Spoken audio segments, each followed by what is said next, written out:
Selamat datang kembali di channel Galeri Horor. Dalam video kali ini saya akan menyajikan sebuah kisah mistis yang tentunya kisah ini adalah kisah nyata. Seperti apa kisahnya kita simak saja. Tapi sebelum menyimak kisah ini, alangkah baiknya Anda mengambil dulu tempat yang paling nyaman agar tidak terganggu oleh orang lain, dan silahkan like, share, and subscribe karena gratis, tidak merugikan Anda sama sekali.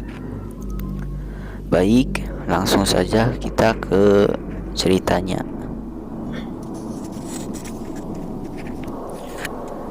Danau ini terletak di lereng Bukit Barisan, tepatnya di Dusun Tarusan, Desa Babukik, Kanagarian, Kamang Mudik, Sumatera Barat. Entah siapa orangnya yang pertama kali menamai sumber air tersebut dengan sebutan Danau Tarusan.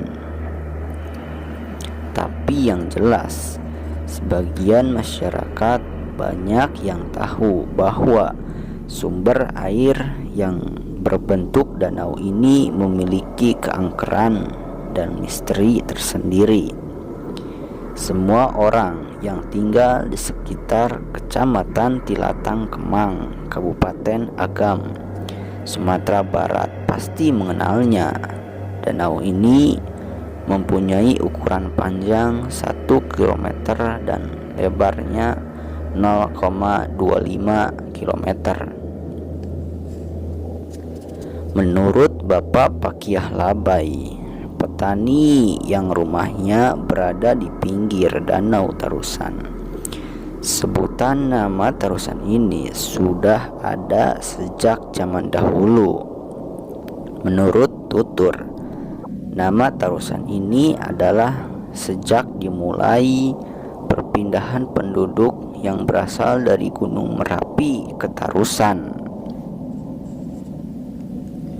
Kata-kata Tarusan berasal dari kata taruh dan sen, bahasa Minangkabau yang berarti taruh, terus atau lanjut, sen saja. Jadi kata Tarusan ini sama dengan artinya dengan terus saja, sehingga pengucapan kata Tarusen menjadi kata Tarusan. Sejak dulu, masyarakat di sini mempercayai bahwa danau itu sangat angker. Jarang sekali ada penduduk yang berani mendekatinya kalau hari sudah mulai gelap. Jelas Bapak Pakiah, berdasarkan keterangan yang berhasil dihimpun, dapat dikatakan hampir tiap tahunnya Danau Tarusan menelan korban jiwa. Mereka kebanyakan berasal dari luar kenegarian, yaitu luar dari wilayah Tarusan. Contohnya adalah yang baru terjadi pada 31 Maret tahun 2003 silam. Seorang gadis, beliau berumur 18 tahun, yang berasal dari Garut, dari Tarusan ini berkunjung ke Tarusan. Maksudnya berlibur di tempat temannya yang mukim di sekitar danau ini. Malangnya, gadis itu mati dan tenggelam, meninggal dengan seketika itu. Menurut warga di desa ini, Gadis malang itu tewas akibat dijadikan tumbal oleh penunggu Danau Tarusan. Peristiwa ini bermula terjadi pada tengah hari, tepatnya pukul 11. Gadis malang itu ingin menaiki rakit bambu yang disusun menjadi sebuah sampan. Ia menaiki rakit itu seorang diri, dan di samping itu kawannya juga membawa rakit pula. Rakit ini dibawa sampai ke tengah Danau Tarusan. Aneh, tahu-tahu rakit yang dikendalikan gadis malang itu telah terbalik. Seketika si gadis terpental ke dalam air. Ia meminta tolong. Sang kawan sempat mengejar dengan rakitnya, bahkan sampai dapat menarik tangannya. Tetapi apa daya, sang teman seolah ada yang menarik dengan kekuatan tak kasat mata dari dalam Danau Tarusan ini. Lama-kelamaan tangan gadis tersebut terlepas, dan pada akhirnya gadis ini pun tenggelam. Masyarakat setempat pun melakukan pencarian. Pada sore harinya, setelah diadakan sebuah ritual kecil oleh masyarakat yang tinggal di sekitar Danau Tarusan, akhirnya mayat gadis ini terapung dengan sendirinya di pinggiran Danau Tarusan ini. Seperti yang dituturkan oleh Anto, seorang anak laki-laki yang berumur 16 tahun, penduduk asli Tarusan.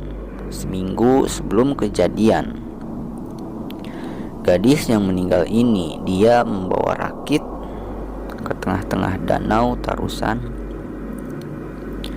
Ketika itu ia dikejutkan sebab tahu-tahu ada seorang yang menyerupai manusia dengan tubuh tinggi besar mencari ikan dengan manjalo, yaitu alat pencarian ikan yang terbuat dari benang nilon.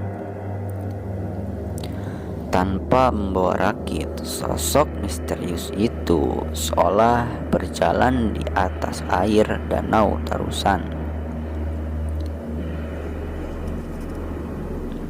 Anehnya, orang tersebut memanggil Anto untuk mendekat ke tempatnya. Tapi melihat orang tersebut, Anto tidak berani dan balik lagi ke tepi Danau Tarusan ini. Saya bersumpah melihat keadaan orang tersebut yang bisa berjalan di atas air dan tanpa rakit, tegas Anto dengan mimik serius. Apa yang dikatakan Anto ini dibenarkan oleh Bapak Pakiah Labai. Ia menyebutkan orang misterius yang dilihat Anto itu adalah makhluk halus, penunggu Danau Tarusan. Sosok misterius itu sering muncul dan terlihat oleh masyarakat sekitar Tarusan. Makhluk ini biasanya muncul antara siang sampai dengan sore menjelang malam, tapi tidak tentu harinya, jelas Bapak Pakiyah. Masih menurut pria Parubaya itu, sekarang ini tidak lagi dilakukan upacara penyembelihan binatang ternak untuk menghindari korban meninggal yang terjadi di Danau Tarusan.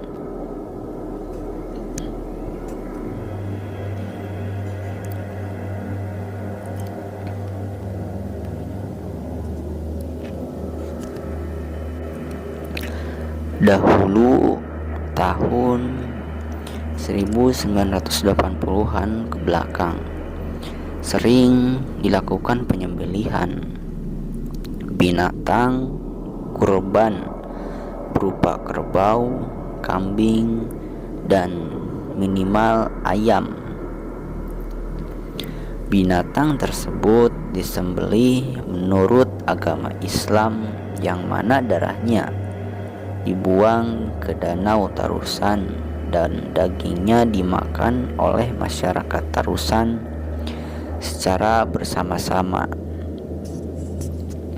Upacara penyembelihan binatang ini dilakukan secara gotong royong dengan biaya berasal dari iuran warga.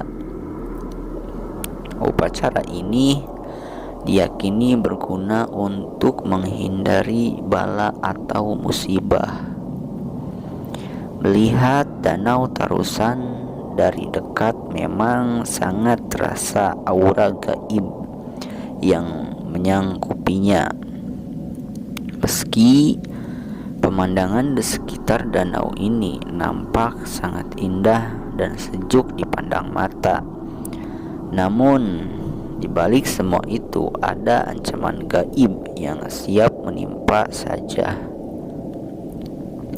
Yang beberapa sekitar danau ini mengundang kemarahan mereka, yaitu makhluk-makhluk halus dan para penunggu Danau Tarusan. Dan Danau Tarusan ini memang telah menjadi markasnya para siluman air dan para dedemit.